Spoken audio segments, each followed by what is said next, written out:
में हम जिक्र करेंगे अफजल बाजवा अल मारूफ अफजल टन का। ये पंजाब की बड़ी दुश्मनियों में से थी जिसमें 72 अफराद कत्ल हुए थे और उस इलाके को रेड जोन यानी हुकूमत की तरफ से ममनुआ करार देकर वहाँ एक बड़ा बोर्ड लगा दिया गया था जिसके दोनों अतराफ पुलिस चौकियाँ बना दी गई थीं। ये दुश्मनी क्यों हुई, क्या वजूहात थीं और अफजल टन के वाक़यात, सारी तफसीलात आप इस वीडियो में जान पाएंगे। याद रहे ये मालूमात इस ख़ानदान के करीबी ज़राए से ली गई हैं। किसी भी दोस्त को किसी शहर या गांव के मशहूर डॉन के बारे में मुकम्मल मालूमात हों तो वो मेरे से कमेंट बॉक्स में राब्ता करें। वीडियो शुरू करते हैं। सुखियाना बाजवा, थाना वांडू, तहसील कामों की, ज़िला गुजरांवाला में चौधरी मोहम्मद इलाही बाजवा ग्रुप जो के झैलदार था और चौधरी गुलाम जिलानी बाजवा ग्रुप जो के नंबरदार था, बरादरी के लिहाज से करीब जबकि सियासत में आकर एक दूसरे से दूर हो गए। चौधरी मोहम्मद इलाही बाजवा 4 भाई थे। चौधरी मोहम्मद इलाही सियासत में थे और चेयरमैन का इंतखाब लड़ते थे। इनकी मकबूलियत का ये आलम था कि ये जेल में थे और चेयरमैन का इलेक्शन आ गया और ये जेल में रहकर ही इलेक्शन लड़े और चेयरमैन मुंतखब हो गए। चौधरी मोहम्मद इलाही की मकबूलियत की वजह दूसरों के काम आना था, जैसे किसी का फैसला कराना, लड़ाई झगड़ों की सुलह कराना, नाइंसाफ़ी के खिलाफ खड़े होना, गरीब का साथ देना वगैरह थी। मास्टर मंजूर जो चौधरी मोहम्मद इलाही के छोटे भाई थे, पढ़े लिखे बंदे थे और गांव के स्कूल के प्रिंसिपल थे, जबकि 2 भाई इजाज इलाही और फजल इलाही थे। अफजल बाजवा अल मारूफ अफजल टन वापडा में मुलाजम और पढ़ा लिखा इंसान था, जबकि मास्टर मंजूर और अफजल बाजवा दोस्त थे। गांव में मास्टर रियाज साहब थे जो स्कूल में टीचर थे। सन 1985 में इन पढ़े लिखे लड़कों ने गांव में अमन कमेटी बनाई जिसका मकसद गरीब की मदद करना था और ताकतवर को गरीब पर जुल्म से रोकना था। इलेक्शन में फजल इलाही ग्रुप का जीतना, फिर अमन कमेटी का क़याम, इससे मुखालफीन में मज़ीद नफ़रत पैदा होती गई और अमन कमेटी के मेंबरान ने जालिम को गरीब पर जुल्म करने से रोकना, जिससे इनकी लड़ाइयाँ शुरू हो गईं। इसमें एक छोटा सा वाक़या ये है कि चौधरी मोहम्मद इलाही ग्रुप ने एक बंदे को घोड़ा दिया जो वो टांगे के आगे लगाकर सवारियां छोड़ता था और अपनी गुजर बसर करता था। मुखालिफ ग्रुप ने उस बंदे को मारा और टांगे में मौजूद सवारियों को भी मारा, जिससे मुखालिफ ग्रुप से लड़ाई हुई जो डंडों से शुरू हुई और इस दुश्मनी में, जो कि पंजाब की बड़ी दुश्मनियों में से है, 72 अफराद कत्ल हुए। चौधरी मोहम्मद इलाही ग्रुप और चौधरी गुलाम जिलानी ग्रुप की बाकायदा दुश्मनी का आगाज़ 15 फरवरी 1989 को हुआ जब मास्टर मंजूर को कत्ल कर दिया गया। ये उस दुश्मनी का आगाज़ था जिसने ज़िला गुजरांवाला समेत पूरे पंजाब को हिला कर रख दिया। चौधरी मोहम्मद इलाही ने सोचा कि वो इस कत्ल का बदला कानूनी तरीके से लेंगे और ख़ुद कानून हाथ में नहीं लेंगे, लिहाजा कानूनी कार्रवाई शुरू हो गई, जिसकी वजह से मुखालिफ ग्रुप चौधरी गुलाम जिलानी ग्रुप में गिरफ्तारियां हुईं और तफ्तीश शुरू हो गई। इसके बाद 4 जून 1989 को मुखालफ ग्रुप चौधरी गुलाम जिलानी ने चौधरी मोहम्मद इलाही को तारीख पर जाते हुए धर्मकोट चौक पर 5 बंदों समेत कत्ल कर दिया। यानी इस दुश्मनी में अब तक चौधरी मोहम्मद इलाही, मास्टर मंजूर और चौधरी मोहम्मद इलाही के 5 बंदों समेत कुल 7 बंदे कत्ल हो चुके थे। अब चौधरी मोहम्मद इलाही के तीसरे भाई जो पुलिस में थे, इजाज इलाही, वो आ गए और इस केस की पैरवी शुरू की जो 7 कत्लों का केस था।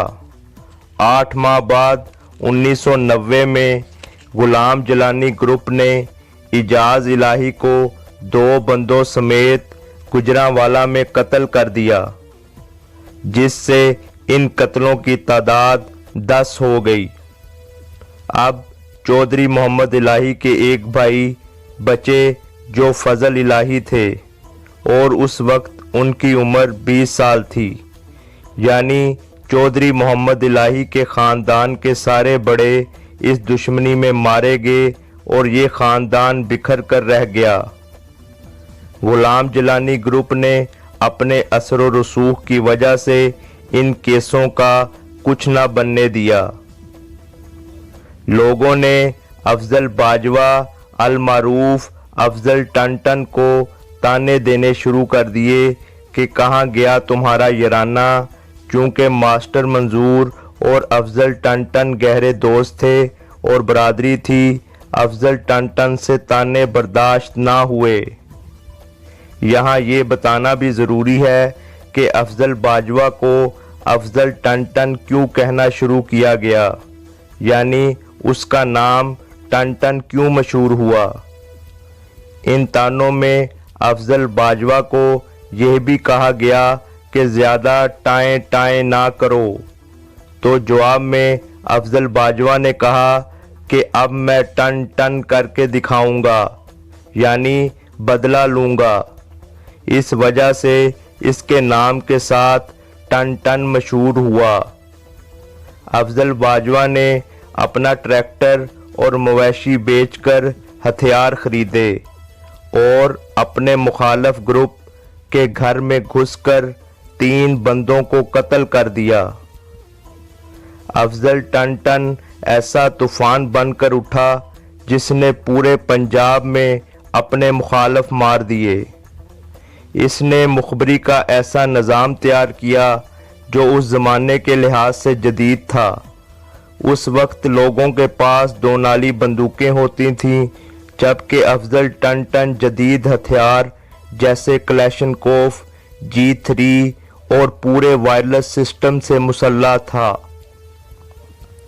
इसने मुखबरी का निज़ाम पूरे इलाके में फैला दिया और अपने दुश्मनों को चुन चुन कर कत्ल करना शुरू कर दिया। इसके मुखबर हर जगह थे जो इसे दुश्मनों की मुखबरी करते थे। इसको जब खबर मिलती ये कत्ल करने पहुंच जाता था। इसी दौरान इसने दुश्मन ग्रुप के 3 बंदे जंडियालाबाद से वापसी पर कत्ल किए। फिर डस्का में इसको एक दुश्मन की मुखबरी मिली, ये वहां पहुंचा और उसे भी कत्ल कर दिया और उसे जला दिया और गांव में ले आया और 4 दिन तक लाश गांव में ही पड़ी रही। ना इसने ये लाश पुलिस को दी ना किसी और को, और फिर कहीं फेंक दी। इसके बाद अफजल टन मशहूर होता गया और इसका नाम पूरे पंजाब में फैलता चला गया। ज़राए के मुताबिक टन पर कोई डकैती या भत्ताखोरी का पर्चा नहीं था। वो गरीब परवर था, जिसकी वजह से कानून भी इसके साथ फ्रेंडली था, क्योंकि उन्हें पता था कि ये दुश्मनी थी।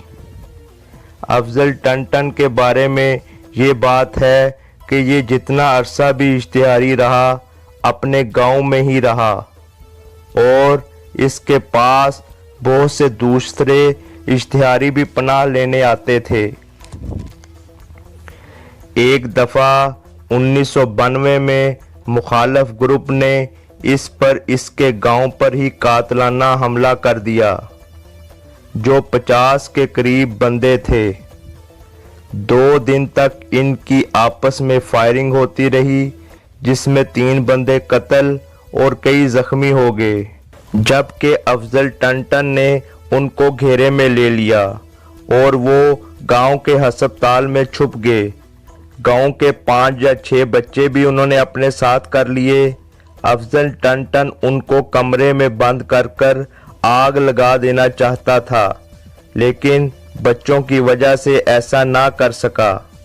अफजल टंटन ने अपने साथियों के हमरा उनका घेराव कर लिया।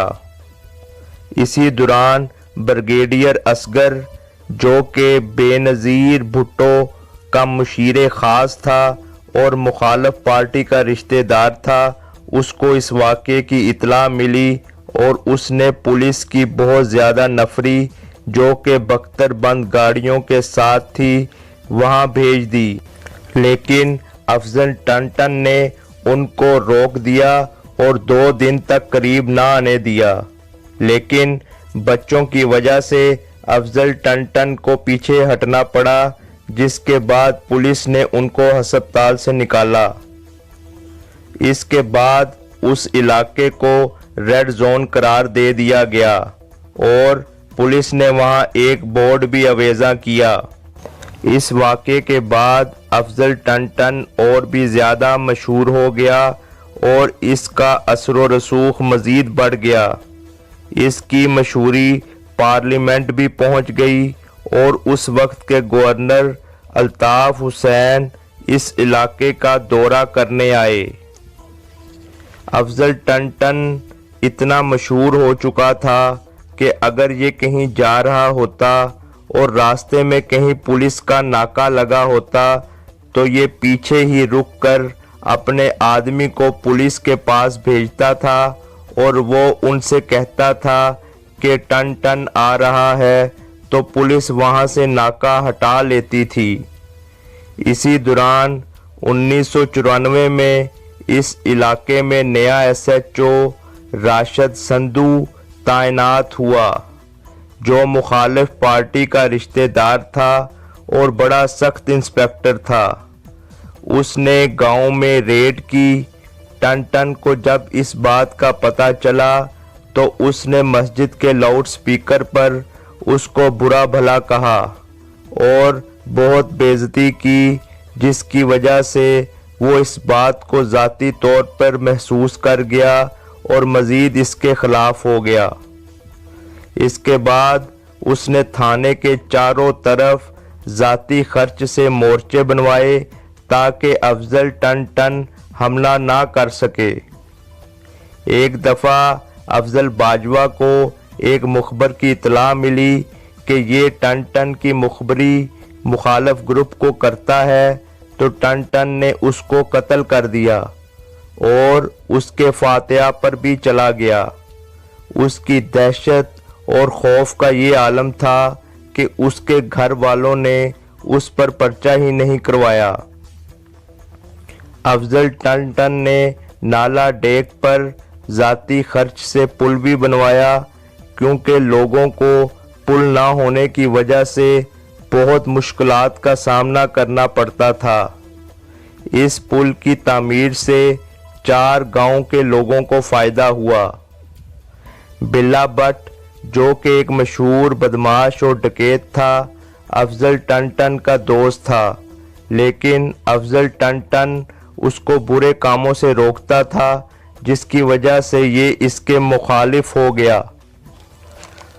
इसके बाद हुकूमत तब्दील हुई, नून लीग की हुकूमत आ गई। शहबाज शरीफ ने तमाम इश्तिहारियों के ख़िलाफ़ क्रैक डाउन का हुक्म दिया और इश्तिहारियों के ख़िलाफ़ कार्रवाई शुरू हो गई। इसी दौरान ब्रिगेडियर असगर ने नाला डेक पर पुल बनवाने की खुशी में टंटन को लड्डू भेजे, जिसमें जहर मिलाया गया था।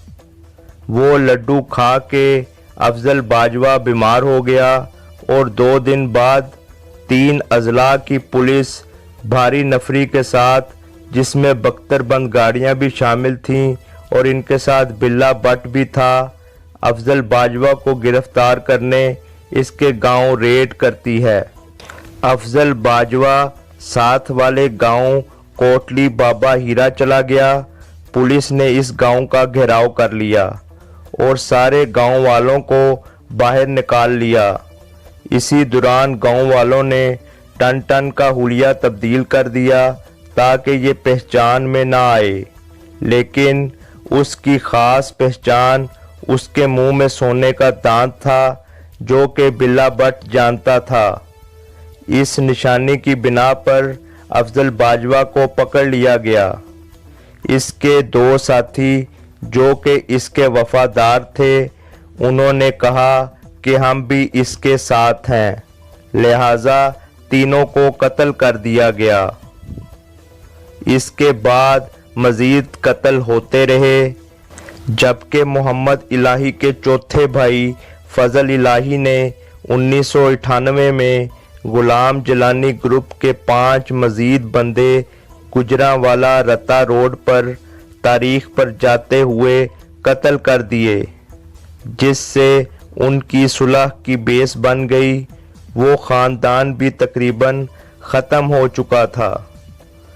इसके बाद उस वक्त के एसपी गुजरांवाला मुश्ताक सुखेरा ने ज़ाती कोशिशों से दोनों ग्रुपों में सन 2000 में सुलह करा दी और दोनों ख़ानदान अमन के साथ अब रह रहे हैं।